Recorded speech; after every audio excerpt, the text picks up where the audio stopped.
when silence became a strategy. No one announced it. No memo explained it. Silence simply became the safest response in rooms where every word could ripple outward. Over time, not speaking began to feel smarter than saying the wrong thing. This matters now because modern power rarely punishes loud mistakes. It punishes visible ones. And in environments built on reputation, alignment, and risk avoidance, silence can quietly become the most effective strategy of all. The billionaire at the center of this story was known for sharp instincts and decisive presence. Meetings once revolved around debate, challenge, and friction. Ideas collided. Arguments sharpened strategy. Progress was loud, sometimes uncomfortable, but unmistakably alive. The reveal began with caution. A controversial decision sparked public reaction. Not disastrous, not fatal, but enough to attract attention. Advisors urged restraint. Communications teams emphasized consistency. Legal counsel highlighted exposure. The message was subtle but clear. Fewer spontaneous opinions, more measured language. The billionaire adapted. Comments became careful. Questions replaced declarations. Opinions were shared privately rather than publicly. It felt responsible, strategic, a way to protect the company from unnecessary noise while still guiding direction behind the scenes. At first, nothing changed. Decisions were still made. Authority remained intact. The billionaire still influenced outcomes. Silence felt like control, a way to reduce risk without surrendering power. But silence has a habit of teaching others how to behave. The reveal deepened as meetings grew quieter. Executives spoke cautiously, mirroring the tone from the top. Disagreements softened into polite alignment. Tough questions were saved for side conversations. The room became calmer and less honest. The billionaire noticed fewer challenges, fewer interruptions, fewer moments of tension. It felt efficient, respectful, mature. But beneath that calm, something essential was retreating. Conversation was becoming curated. Debate was becoming optional. Silence was becoming safe. The first warning arrived quietly. A decision passed unanimously, too easily. No resistance, no probing questions, no alternative paths explored. The billionaire approved it, then paused, unsettled by how little friction it required. In the past, decisions that mattered never felt that smooth. The reveal sharpened when a trusted executive admitted something privately. The comment lingered. Silence had stopped being a pause. It had become a strategy. And strategies, once adopted by an organization, shape outcomes whether anyone intends them to or not. The question was no longer why people were quiet. It was what silence was quietly deciding in their place. Silence spread not as fear, but as adaptation. People learned quickly which ideas invited scrutiny and which passed unnoticed. Speaking up required justification. Staying quiet required none. Over time, the organization optimized her path of least resistance. The reveal continued as meetings became performative. Updates replaced discussion. Slides replaced argument. Questions were carefully framed to avoid challenge. The billionaire watched consensus form rapidly, impressed by the efficiency and uneasy about its depth. The system rewarded agreement.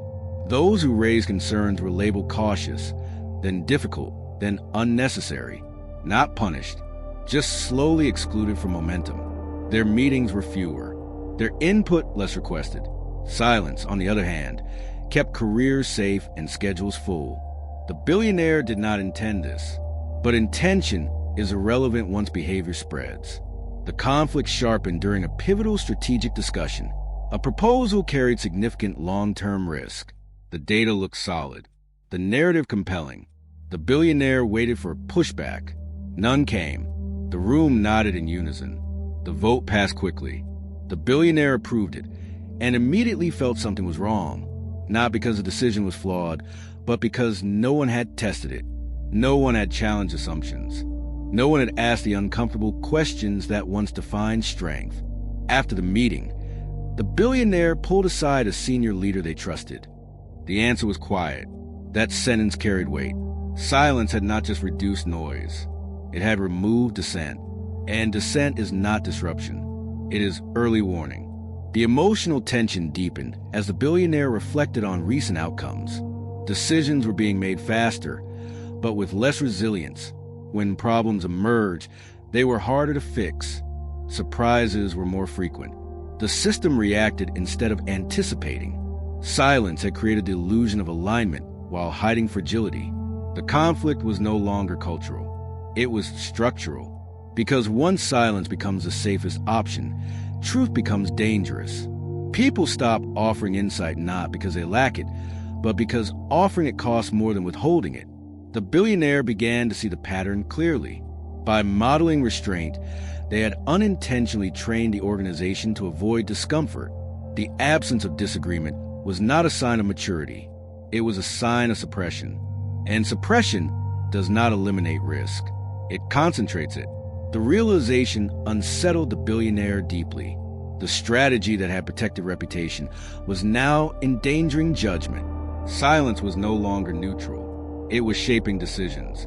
And the next phase will reveal what silence had been quietly deciding all along. The conflict reached its breaking point when silence finally produced a consequence no one could ignore.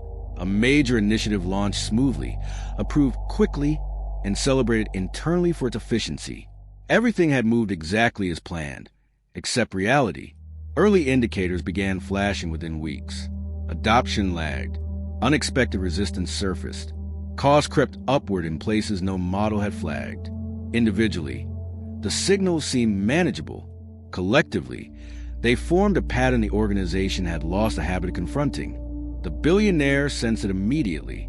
This was the moment where honest friction used to appear, the point where uncomfortable voices would surface, arguing, warning, challenging assumptions before damage compounded. Instead, meetings remained calm. Updates were optimistic. Language softened around. No one wanted to be the first to say what they were thinking. Silence had trained everyone to wait. The emotional peak arrived during a closed review session meant to reassess direction. The billionaire asked a direct question. Text equals text.replace 94. If we were wrong, how would we know? 94. The room froze. Executives glanced at one another, searching for the safest response. Data was referenced. Timelines explained. No one answered the question itself.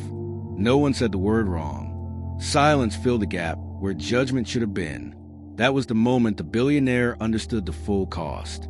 Silence had not removed disagreement. It had delayed it until correction was expensive.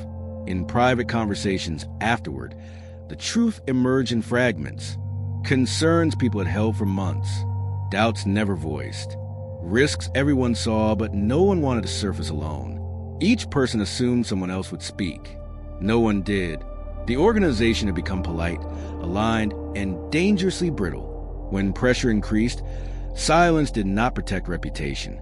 It amplified damage. Problems grew quietly, shielded by optimism, until they demanded response at the worst possible time. The billionaire felt the weight of responsibility settle hard. This was not about culture or communication style. It was about leadership gravity. By choosing silence publicly, they had unintentionally taught the organization that truth was optional unless invited. And truth does not wait for invitations. The conflict was no longer theoretical or cultural. It was operational. The system had optimized for safety of speech, not accuracy of decisions.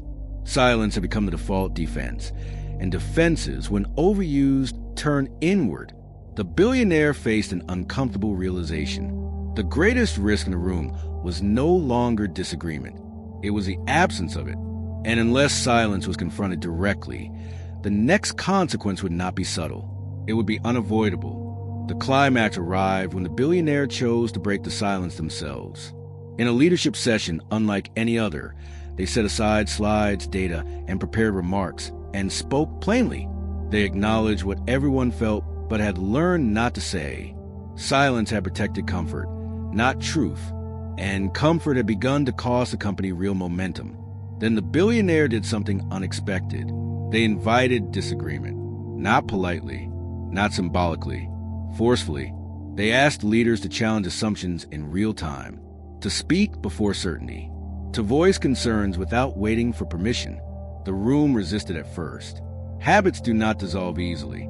Silence had trained caution deep into behavior. So the billionaire modeled the change. They admitted where they might be wrong, named decisions that deserve challenge, created space for friction without punishment. Slowly, tentatively, voices returned. Discomfort entered the room, and with it, clarity. The resolution unfolded through tension. Meetings grew louder. Debates lengthened.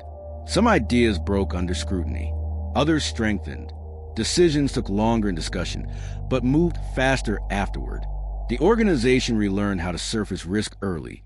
When correction was cheap, silence stopped being strategy. It became signal. Leaders learned that speaking up was not exposure. It was responsibility.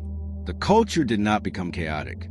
It became resilient. Trust grew not from alignment, but from honesty. The empire regained its ability to sense trouble before it hardened into consequence. The billionaire reflected on the lesson with rare humility. Silence feels safe. Disagreement feels dangerous. But only one protects the future. Because when leaders stop speaking, organizations stop thinking. And when no one is willing to be uncomfortable early, everyone pays later. Sometimes the smallest shift in perspective becomes the beginning of a new future. When